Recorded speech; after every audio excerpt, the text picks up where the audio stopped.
नमस्कार दोस्तों, स्वागत करता हूँ विन स्टडी के इस यूट्यूब प्लेटफॉर्म पर।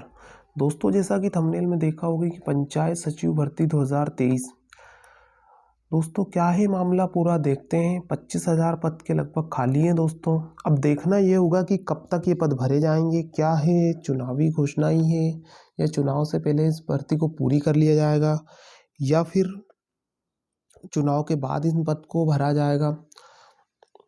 देखते हैं दोस्तों क्या है मामला पूरा। दोस्तों, मध्य प्रदेश राजपत्र में सूचना प्रकाशित होती है जिसमें मध्य प्रदेश जो ग्राम पंचायत सचिव भर्ती है, इसकी जो नियम है उनमें संशोधन की बात कही जाती है दोस्तों, कि इनमें कुछ बदलाव किए जा रहे हैं और भर्ती के बारे में बात कही है कि कब तक भर्ती कर ली जाएगी, ऐसा भी इसमें लिखा है दोस्तों। देखते हैं हम क्या है मामला पूरा। दोस्तों, ये राजपत्र में एक सूचना प्रकाशित होती है। क्या है दोस्तों, हम पूरा देखते हैं आगे। मध्य प्रदेश राजपत्र, पंचायत एवं ग्रामीण विकास विभाग, मंत्रालय, वल्लभ भवन, भोपाल। दोस्तों, वहाँ की एक सूचना है दोस्तों। इसमें पंचायत ग्राम पंचायत सचिव भर्ती और उसकी नियम में क्या संशोधन किए गए इसके बारे में इन्होंने बात करी है दोस्तों। मैं बताता हूँ आपको पूरी बात। मध्य प्रदेश पंचायत सेवा ग्राम पंचायत सचिव भर्ती और सेवा की शर्त नियम 2011 में संशोधन का निम्नलिखित प्रारूप, जिसे राज्य सरकार मध्य प्रदेश पंचायत राज एवं ग्रामीण स्वराज अधिनियम 1993 की धारा 69 की उपधारा 1 के साथ पठित धारा 95 की उपधारा 1 द्वारा प्रदत्त शक्तियों के प्रयोग में लाते हुए बनाना प्रस्तावित करती है। उक्त अधिनियम की धारा 95 की उपधारा 3 द्वारा अपेक्षित किए गए अनुसार समस्त व्यक्तियों की जिनके की इससे प्रभावित होने की संभावना है, जानकारी के लिए एतद द्वारा प्रकाशित किया जाता है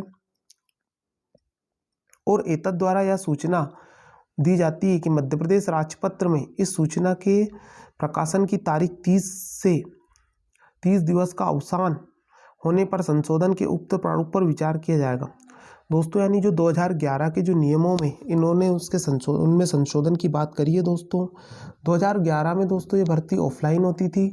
ऑफलाइन यानी दोस्तों इस भर्ती के जो आवेदन है इसको हमें ब्लॉक या विकासखंड यानी तहसील लेवल पर हमें इसका आवेदन हमें जमा करना होता था। फिर वहीं पे इसकी मेरिट तैयार करके एक सूचना चस्पा कर दी जाती है जिसमें रिजल्ट जारी किया जाता है। अब दोस्तों क्या है, इनने बदलाव किया है, देखते हैं आगे। दोस्तों, संशोधन का प्रारूप क्या है देखते हैं। दोस्तों, ये बोल रहे हैं कि रिक्त पदों की प्रक्रिया की प्रक्रिया है पूर्णतः ऑनलाइन होगी, जो कि विभाग के पंचायत दर्पण पोर्टल के माध्यम से ऑनलाइन संचालित की जाएगी। दोस्तों, एक पंचायत दर्पण एक पोर्टल है, वहाँ पे पूरी जानकारी देंगे, वहीं पे फॉर्म जमा किए जाएंगे दोस्तों, ऐसा इन्होंने बोला है। PDF फॉर्मेट में पोर्टल से डाउनलोड किए जाने हेतु उपलब्ध होगा। दोस्तों, पूरी जो जानकारी है, जिलेवार रिक्त पदों की जो जानकारी है वो पूरे PDF फॉर्मेट में डालेंगे दोस्तों, वहाँ से हम डाउनलोड कर सकते हैं। इन विज्ञापनों को डाउनलोड किया जाएगा, मुद्रित किया जाएगा और संबंधित जिले की जिला पंचायत और जनपद पंचायत कार्यालय सहित सभी सहज दृश्य स्थानों पर प्रदर्शित किया जाएगा। दोस्तों, ये बोल रहे हैं कि ये विज्ञापन है उसको सब जगह जिला पंचायत, जनपद पंचायत और जो पंचायत दर्पण पोर्टल है इस पर प्रदर्शित किया जाएगा दोस्तों। अब आगे क्या है दोस्तों, संबंधित जिला स्थानीय समाचार पत्रों विहित प्रारूप में एक विज्ञापन के माध्यम से इस आशय की संक्षिप्त सूचना जारी करेगा कि विस्तृत दिशा निर्देश विभाग पंचायत दर्पण पोर्टल पर पंचायत सचिव भर्ती खंड में उपलब्ध होंगे। दोस्तों, पंचायत दर्पण जो पोर्टल है उसकी जो पंचायत सचिव की जो भर्ती खंड है उसमें पूरी जानकारी ये देंगे दोस्तों। क्या है पूरी जानकारी, आगे देखते हैं दोस्तों। आवेदक केवल विभाग के पंचायत दर्पण पोर्टल पर ही ऑनलाइन आवेदन करेगा दोस्तों। जिसको भी आवेदन करना है ना दोस्तों, पंचायत दर्पण की जो पोर्टल की जो साइट है उसी पे हम आवेदन कर सकते हैं दोस्तों। आवेदन प्रस्तुत करने के लिए विस्तृत प्रक्रिया तथा दिशा निर्देश प्रत्यक्ष से जारी किए जाएंगे। ऑनलाइन के सिवाय किसी अन्य प्रकार से भेजा गया आवेदन स्वीकार नहीं किया जाएगा। दोस्तों, जैसे 2011 के जो नियमों में ऑफलाइन आवेदन होते थे, अब ऑफलाइन आवेदन को स्वीकार नहीं किया जाएगा। अगला पॉइंट काफ़ी महत्वपूर्ण है दोस्तों। आवेदन करने वाले आवेदक को उस जिले का स्थानीय निवासी होना चाहिए। यानी दोस्तों ये जिले स्तर का पद बना दिया गया है। हम जिस जिले में आवेदन करेंगे उस जिले का हमें स्थानीय निवासी होना जरूरी है। स्थानीय निवासी के लिए आवेदक का नाम भारत के निर्वाचन आयोग की संबंधित जिले की मतदाता सूची में विज्ञापन वर्ष की प्रथम जनवरी को अनिवार्य रूप से रजिस्ट्रीकृत होना चाहिए। दोस्तों यानी वोटर आईडी की बात कर रहा है। वोटर आईडी में हमारा नाम जिस वर्ष ये नोटिफिकेशन आता है यानी भर्ती होती है उस वर्ष की जो 1 जनवरी को है हमारा नाम वहाँ की जो वोटर आईडी उसमें जुड़ा होना चाहिए दोस्तों, तभी हम उस जिले में आवेदन कर सकते हैं।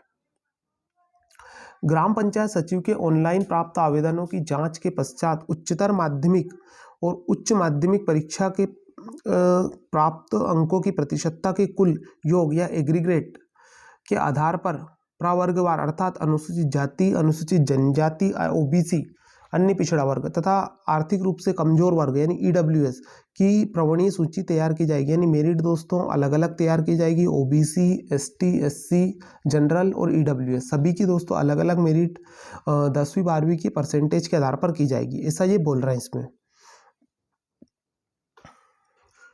दोस्तों आगे क्या है मामला देखते हैं। उच्चतर माध्यमिक परीक्षा एवं उच्च माध्यमिक परीक्षा में प्राप्त अंकों के आधार पर अनंतिम प्रवणी सूची यानी मेरिट लिस्ट तैयार की जाएगी और इस प्रकार तैयार सूची को जिला पंचायत के सूचना पटल पर तथा विभाग की वेबसाइट पर प्रदर्शित की जाएगी। यानी दोस्तों 10वीं 12वीं के परसेंटेज के आधार पर जो मेरिट बनेगी उसको जिला पंचायत के सूचना पटल पर तथा विभाग की वेबसाइट पर प्रदर्शित करेंगे, ऐसा इन्होंने बोला है। प्रकाशन की तारीख के 7 कार्य दिवस की अवधि के भीतर आपत्ति आमंत्रित की जाएगी। दोस्तों किसी को आपत्ति लेना है तो 7 दिवस के अंदर ले सकते हैं। और मुख्य कार्यपालन अधिकारी यानी सीईओ जिला पंचायत अध्यक्षता में गठित चयन समिति इस पर आपत्तियों का निराकरण करेगी। दोस्तों सीईओ इसका निराकरण करेगा और 7 कार्य दिवस के भीतर अवधि के भीतर अंतिम चयन सूची तैयार करेगी और वह जिला पंचायत के सूचना पटल के साथ विभाग की वेबसाइट पर प्रदर्शित। दोस्तों जो भी फिर फाइनल जो डिसीजन होगा उसको वापस 7 दिवस के अंदर यानी वापस सूचना पटल जिला पंचायत की जो सूचना पटल है और विभाग की वेबसाइट पर उसको प्रदर्शित कर दिया जाएगा। दोस्तों अगला पॉइंट और भी महत्वपूर्ण है कि समान अंक होने पर जिसकी उम्र अधिक है उसको प्राथमिकता दी जाएगी। दोस्तों यानी 2 अभ्यर्थियों के यदि समान अंक है तो जिनकी जो उम्र अधिक होगी उसे प्राथमिकता दी जाएगी। किसी भी आवेदक को उसके मूल निवास अर्थात गृह पंचायत में नियुक्ति नहीं दी जाएगी। दोस्तों 2011 में जब भर्ती थी तो उसमें गृह पंचायत में नियुक्ति दे दी जाती थी, लेकिन अब गृह पंचायत में नियुक्ति नहीं दी जाएगी। मूल निवास के प्रमाण पत्र के रूप में मतदाता सूची में नाम मान्य किया जाएगा। दोस्तों मूल निवास का जो प्रमाण पत्र उसके स्थान पर सर दोस्तों जो हमारी वोटर आईडी है, जिस जिले की वोटर आईडी वहीं पे हम आवेदन कर सकते हैं दोस्तों, ऐसा इसमें बोला है। दोस्तों आगे भी कुछ इनने जो संशोधन किया है वो ये है 50% पद है जो रोजगार सहायक के लिए आरक्षित रखे जाएंगे। दोस्तों जो भी पद आएंगे उसमें 50% पे रिजर्वेशन होगा रोजगार सहायक के लिए। दोस्तों यानी दोस्तों 50% यदि रोजगार सहायक उसमें जाते हैं तो रोजगार सहायक की भर्ती भी फिर करना पड़ेगा इनको। आगे दोस्तों देखते हैं क्या है, इन्होंने क्या लिख रखा है। मेरिट सूची के अनुसार रिक्त पदों की संख्या में 25% की एक प्रतीक्षा सूची भी तैयार की जाएगी।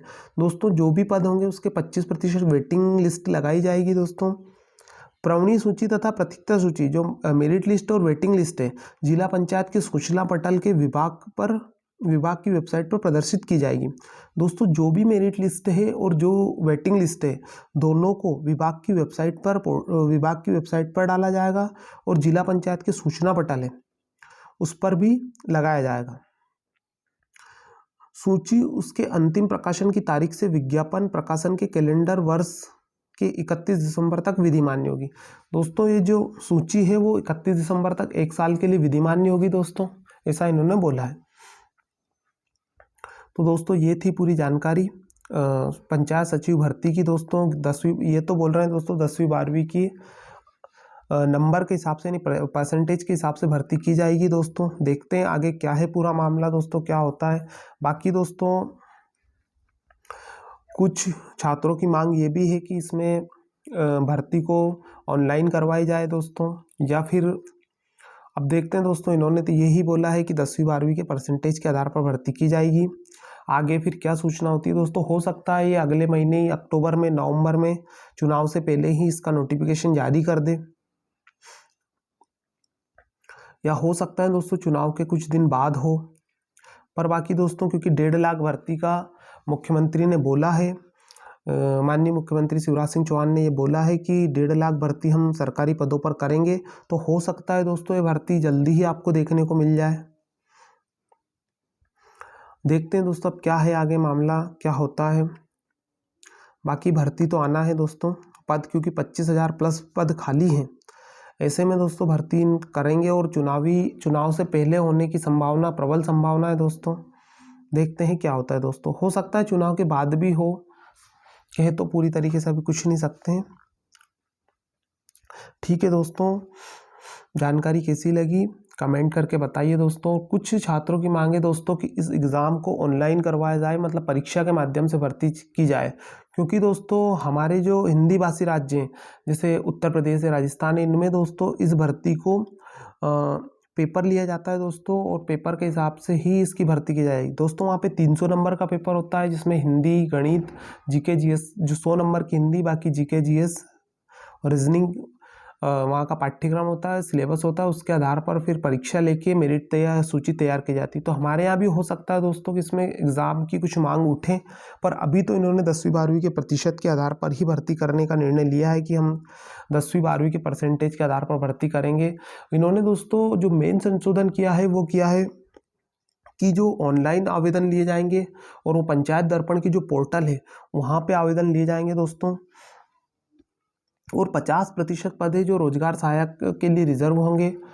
और उसके बाद दोस्तों पहले गृह पंचायत में नियुक्ति दे दी जाती है, अब गृह पंचायत में नियुक्ति नहीं दी जाएगी दोस्तों। और आपको जिस जिले में आवेदन करना है वहाँ के हमारे पास वोटर आईडी होनी चाहिए दोस्तों, उस जिले की, वही मूल निवासी का मूल प्रमाण पत्र है हमारा। ये बात इन्होंने बोली है दोस्तों इसमें सूचना पत्र में, मध्य प्रदेश के राजपत्र में प्रकाशित होती है सूचना दोस्तों। काफ़ी हो हल्ला मचा है दोस्तों, इस महीने आ जाएगी, इस महीने आ जाएगी, बाकी अभी कुछ ऐसा है नहीं। हो सकता है अक्टूबर नवंबर में देखने को मिले, या हो सकता है चुनाव के बाद भी हमें ये भर्ती देखने को मिले। देखते हैं दोस्तों क्या है देखते हैं दोस्तों आगे क्या होता है, कब ये भर्ती पूरी कराई जाए। ठीक है दोस्तों, जानकारी कैसी लगी कमेंट में ज़रूर बताएं। जय हिंद, जय भारत।